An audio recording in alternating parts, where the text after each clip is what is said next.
member for Saskatoon West. Thank you, Mr. Speaker, and I want to begin my remarks, like many have today, to say that we meet today on the traditional and unceded territory of the Algonquin and Anishinaabe people. I hope that one day we'll begin all our daily proceedings in this place with this acknowledgement, and I also want to acknowledge that my riding is situated in Treaty 6 territory and on the ancestral homeland of the Métis people. Tansi, Mr. Speaker, on behalf of my constituents of Saskatoon West, I am honoured to offer a very small greeting in Cree. I do not speak the language. And Cree is the most widely spoken of Canada's over 70 plus Indigenous languages in my riding of Saskatoon West. The ancestral languages spoken by the First Peoples of Saskatchewan and Canada, of course, we know are at risk, and not just of decline, but in many cases, extinction. Of all the people reporting an Indigenous mother tongue in Canada, the third highest proportion lives in Saskatchewan. For centuries, Saskatchewan has been the ancestral home of many First Peoples, the Cree, Assiniboine, Saulteaux, Dene, Dakota, Atsina and Blackfoot. And many people wouldn't know that we have 5 Indigenous languages spoken in my riding: Cree, Ojibwe, Dene, Dakota, and Michif. Indeed, most would not know that the vast majority of Indigenous languages in this country are endangered, and that there's a critical need to rise to the challenge and ensure their preservation, protection, and promotion. And while C91 seeks to preserve and protect Indigenous languages in Canada and to try to put our colonial past behind us, I find it deeply flawed, and sadly, I don't believe it will accomplish all that it is set up to do. My esteemed New Democrat colleague from Abitibi Bay James, Nunavut EU, who helped draft the UN Declaration for the Rights of Indigenous People, expressed in his speech at second reading some significant concerns that he hoped would be addressed by the committee about the effectiveness of the legislation, and I thought I would share them. First, the bill does not provide nor indicate that significant funding will be dedicated for the protection of Indigenous languages in Canada. Protecting and promoting Indigenous languages requires stable and long-term financial support based upon the needs of Indigenous communities and provided within the principles of free, prior, and informed consent. But for 4 long years, instead of a federal government taking decisive action to protect, preserve, promote, and invest in Indigenous languages, the responsibility has continued to primarily fall to dedicated teachers, elders, and individual speakers to educate our young people. These community leaders and language keepers have done an amazing job building curricula, facilities, teaching materials, and fundraising to help protect their languages. And one of those leaders, living in my riding of Saskatoon West is Belinda Daniels. Belinda is a member of the Sturgeon First Nations and an educator and teacher with Saskatoon Public Schools. Belinda comes from a generation of Cree people who grew up feeling shame and trepidation for trying to learn their own language. So, as an adult, Belinda founded the Nehihaw Summer Language Program, a Saskatchewan language acquisition and immersion summer camp that's been held annually for the last 13 years at Saskatchewan and is open to anyone wishing to learn Cree. Belinda is really a true leader, and I want to thank her for all her great work and hard work preserving and promoting the language of her people. But Belinda and others working hard to teach Indigenous language need a federal government that will provide substantial and meaningful financial support to help them preserve and protect our traditional languages and cultures in Canada. However, there is no such provision in Bill C-91, and the government rejected all opposition amendments that sought to provide this assurance. A second shortcoming of the bill relates to the status given Indigenous languages. During the drafting process, the government was repeatedly told that the status of Indigenous languages in Canada must be defined, yet this bill provides no such framework. New Democrats would like to see Indigenous languages recognized as an official language or given special status, and for this to be articulated and implemented in collaboration with Indigenous peoples. A third issue I've already raised in the debate today pertains to Indigenous rights, and specifically Articles 11 to 16 of the UN Declaration on the Rights of Indigenous Peoples. The bill before us today does not include within the text and therefore the legally binding sections of the bill the inherent rights of Indigenous peoples to their languages as articulated in the UN Declaration.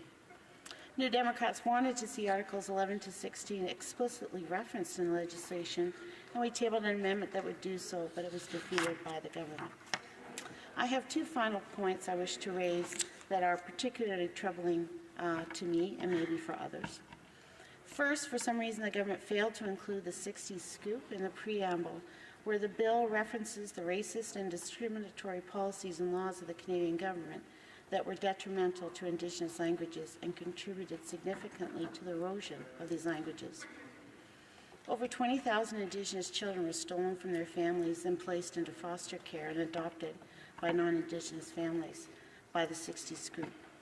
During this time, the Saskatchewan government implemented the Adopt an Indian and Métis Child, or AIM as it was called. AIM, promoted sometimes through classified ads in local newspapers, encouraged adoption of Indigenous children by non-Indigenous families. This program was jointly funded by the Canadian government and the province of Saskatchewan. The 60 Scoop and AIM were distinct racist government policies to devastate Indigenous families and in so doing deny Indigenous children and their families their basic human rights, including the right to their Indigenous language and culture. C91 should have acknowledged these racist government policies to ensure we all understand how we got here today and why a bill like C91 is so needed. Finally, Bill C91 does not require that the Indigenous Language Commissioner be an Indigenous person. This is the office that will oversee the progress of this legislation, yet government members rejected the NDP's attempts to ensure Indigenous oversight over the bill's implementation. Although at second reading, government speakers promised to work with opposition parties and other members of the House and to be open to amendments that would improve the bill, I feel this legislation has found its way to the floor of the House today with virtually no opposition amendments of substance included. So to recap, the government rejected the opposition members and other members' calls to define the status of Indigenous languages in Canada, strengthen Indigenous oversight over federal programs, explicitly refer to our country's obligation under UNDRIP, include significant moments in our colonial history, and finally to provide adequate funding so that Indigenous languages can enter into a new era of revitalization. Clearly, colonialism is not yet behind us, and I urge all members of the House to do better.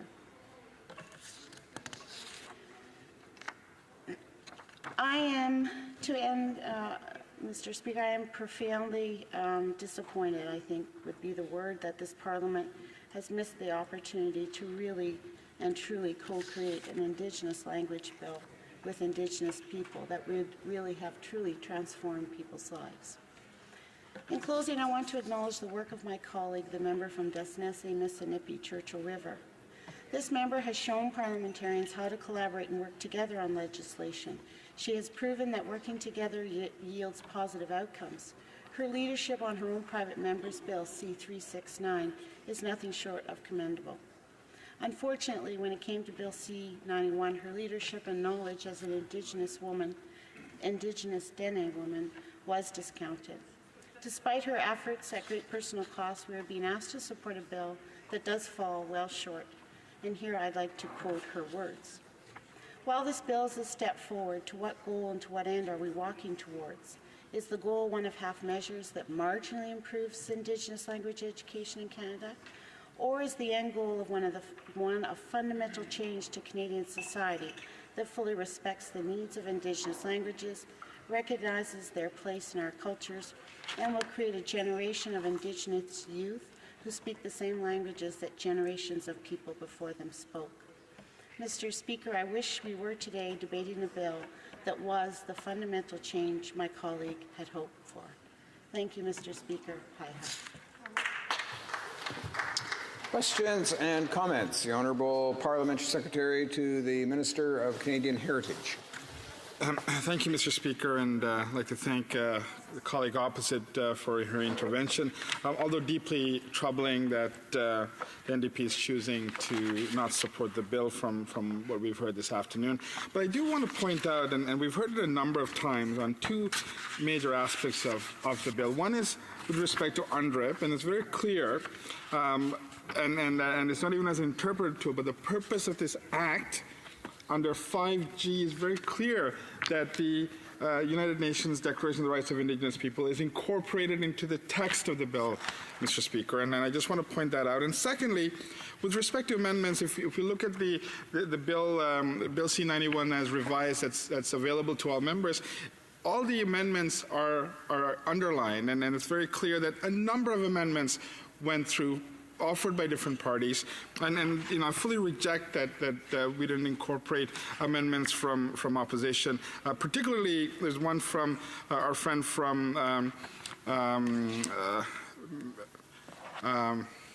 EU, from Northern Quebec, and there's many others that we'd incorporated. So I'm really disappointed in the position that the NDP has taken, and I'd like to ask the member opposite, what is their solution to this? What is their solution to making sure that Indigenous languages are protected? Because we've heard over and over again from communities after communities the dire need to have Indigenous languages protected, and if we as a parliament cannot get this done within the remaining days, I think it would be a very it's an opportunity missed, and I think it'll be very disappointing to many communities around the country.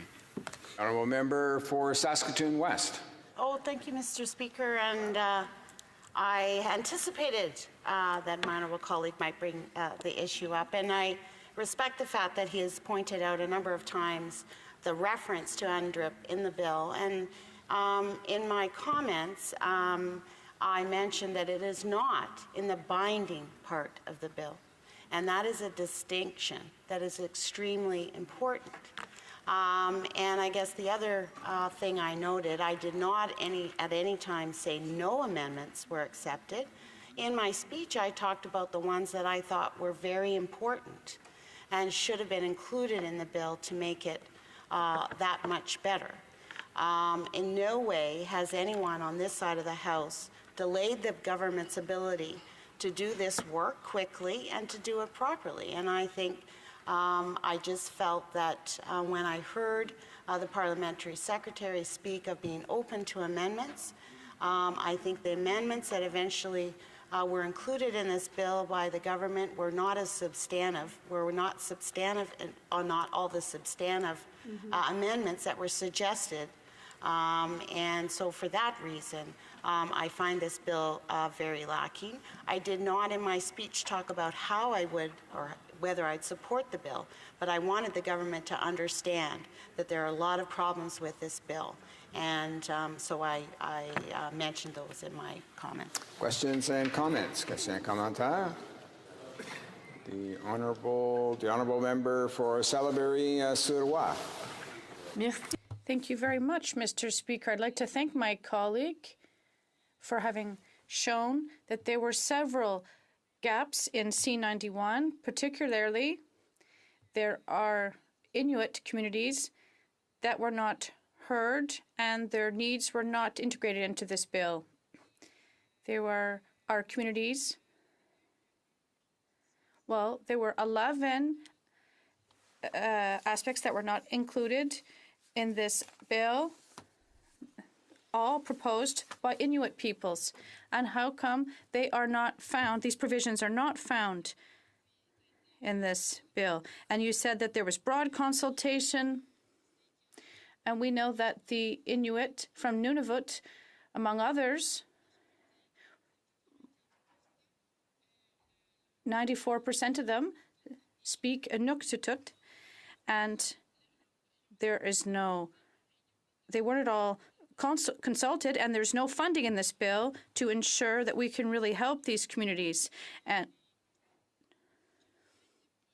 so that the help that is given is only done by Indigenous peoples and Inuit. Thank you, Mr. Speaker. I want to thank my honourable colleague for highlighting another aspect of the bill that I didn't have the opportunity to talk about in my remarks, and that was the objections from Inuit people about the lack of mention and protection and consultation with governments as well.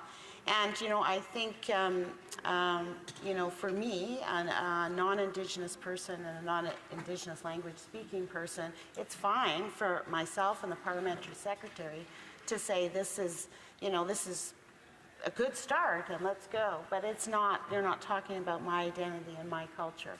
And so it's not an either or kind of thing. I think as the member from that spoke before me mentioned, it's important that we pause and that we listen to one another and do the good work that we're meant to do. And I'm trying my hardest to be able to do it, and it is very difficult with what is contained in this bill. Thank you, Mr. Speaker.